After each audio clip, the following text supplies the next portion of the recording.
Godzilla 1998 placed America at the forefront of a new breed of Godzilla's assault.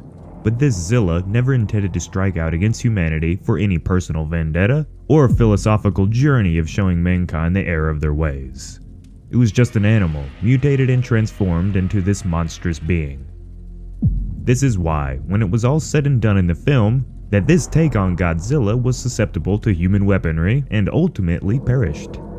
But what if Zilla and his offspring didn't all die? What if these highly intelligent and adaptable super mutants were not all killed off in an instant? This video will detail a way the story could have gone if the mission to destroy the nest and Godzilla didn't go to plan. It could have very well been one of the most deadly Godzilla attacks in history. So let's get to it.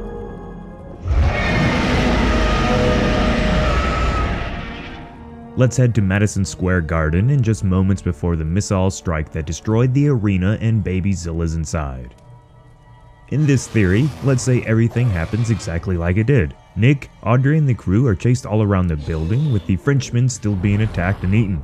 Their call of distress, ordering the military to send in an airstrike, still happens, and the crew makes it to the entrance of the building and rush to escape just in time. They manage to get out of the doors, but this is where things deviate from the original story. Instead of being stopped by the locked doors, the overwhelming power and sheer force of dozens of infants ramming the doors bust them off their latches and the doors crash to the ground. A few dozen of the beasts manage to exit the building just in time to avoid the explosion. The eardrum-shattering sound of the bang sent the Zillas scattering off in every direction. No longer worried about hunting the humans, all they wanted to do was escape the danger that just killed their nest. Nick and Philippe watch as the offspring run off into the darkness, knowing very well that the world was about to change. Before they have time to react, Godzilla arrives just like he does in the true story, and is still met with the shattering loss of witnessing his dead offspring laying all around. This theory then jumps back into the movie's storyline and Zilla lashes out against the humans, assuming they must have been the ones who killed his young. The humans hightail it out of there with the monster right on their heels. Before we move forward, Zilla Jr.'s egg still resides in the arena. Protected from the blast by his thick eggshell, he still hatches and decides to reside in the sewers of New York. But now back to this theory and Godzilla. Everything happens just as it does in the movie, till the bridge scene. And this is once again where the story must change for this theory to continue. Godzilla still manages to get trapped in the cables on the bridge, and the jets come in for the killing strike, but the bridge was never designed to hold such weight. We've seen just how much the bridge swayed and strained as he ran across it. Zilla roars as he can no longer move. The jets come in and fire their first wave of missiles at the beast. They strike with horrendous force and Godzilla screams. But the blast not only destroyed some of the bridge, it sent Zilla into a rage. Just like an injured animal in real life, his pain made him stronger. He thrashed around until the bridge groaned and suddenly collapsed.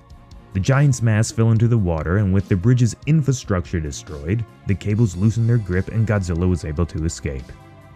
Severely wounded and exhausted, he swims away.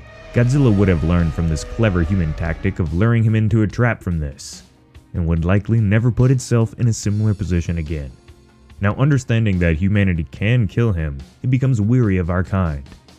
Much like with predatory animals in our real world, after centuries of being hunted, the animal would learn to avoid us at all costs. Assuming all his young were killed, Zilla fled up the coast, into the deep dark waters off the coast of upper northern America. It would be some time before mankind would see this monster again. So let's cut back to the surviving infants. After the young ran off into the night, some decided to stay in the city. Zilla Jr. hatched and came in contact with Nick just like he did in the animated series. They would become allies in the years to come just like the cartoon shows, but the rest of the infants who stayed in the city were quickly hunted down and rumored to have been exterminated by the military. Now knowing that some of the babies escaped and were out in the world, humanity reacted just as you would expect.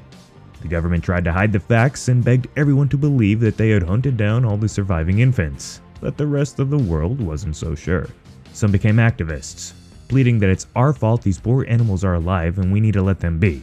Others would become angry and shout out death to any surviving Godzilla. And there would be the poachers who were out to make a quick fortune. There would be a constant state of paranoia amongst Americans and slowly the rest of the planet. A new agency that we'll just leave unnamed for this video would be developed for the sole purpose of finding any stray mutant animals, and the world would prepare for another monster invasion happening at any time. At this point, only around 20 infants were still thought to be left alive, but these young were growing rapidly and traveling in all directions, constantly looking for food and in a never-ending state of fear of mankind after seeing their siblings killed. They traveled up and down the east coast of the US, occasionally coming inland to explore new lands and to hunt. Livestock, pets, and the odd human would go missing from time to time, with the only evidence of what happened left behind are the large footsteps of what looked like a dinosaur, meaning it could only be one thing.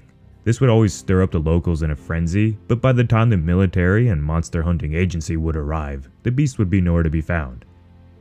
During the first few years after the attack on New York, only 10 of Zilla's offspring were managed to be killed. One hunter was lucky enough to have snuck upon a zilla who had been attacking cattle farms in the area. A well-placed shot from his high-powered rifle dropped the elephant-sized animal dead in its tracks, but each kill only made the remaining young more clever and more dangerous. Let's jump back to Papa Zilla now. It had been 3 years since his rampage across New York City, and the only sign of the monster were a few sightings reported by the odd fisherman or random beach visitor. The last sighting was reported off the coast of western Chile, at the southernmost tip of the continent of South America.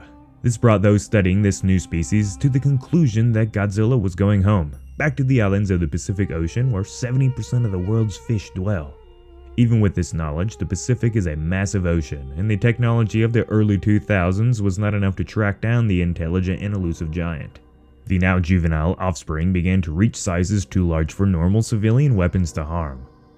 Now able to swim great distances, some followed their father's scent down the east coast and all the way around the Americas and into the Pacific. One infant was found to be residing in the Great Lakes, and humanity was able to dial it all in and confront the now 100-foot-tall monster. It was too clever to be hit by missiles and never allowed itself to be out in the open long enough for any powerful enough rounds to hit it.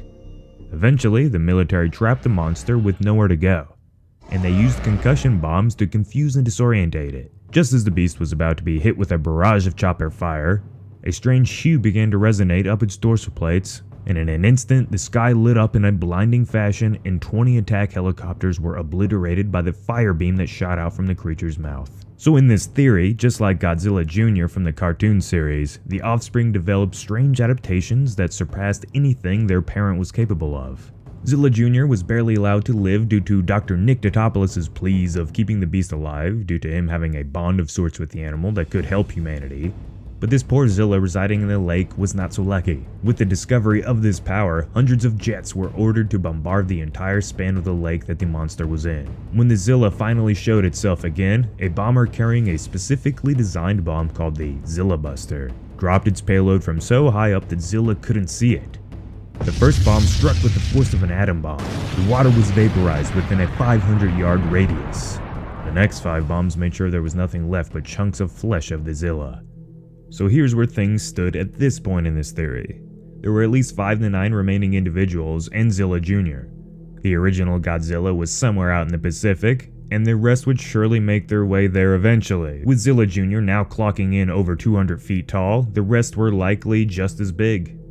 These surviving animals were the best of the best. They lived because they understood mankind the most. They were the mightiest, and humanity came to terms with being co-rulers of Earth. Some weren't happy that we had no more fish to eat though.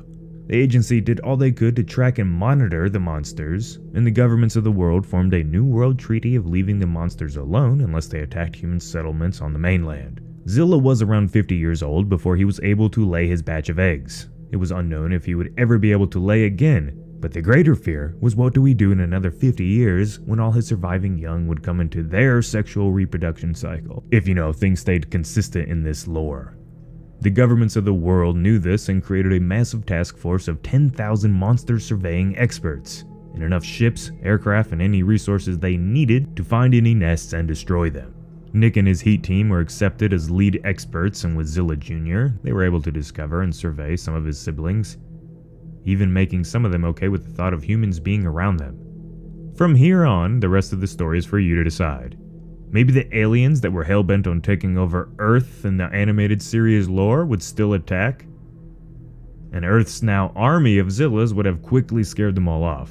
Or maybe the nests would have never been discovered, and in the next 100 years, thousands of these Zillas would have been born, and the world as we know it would have been drastically different.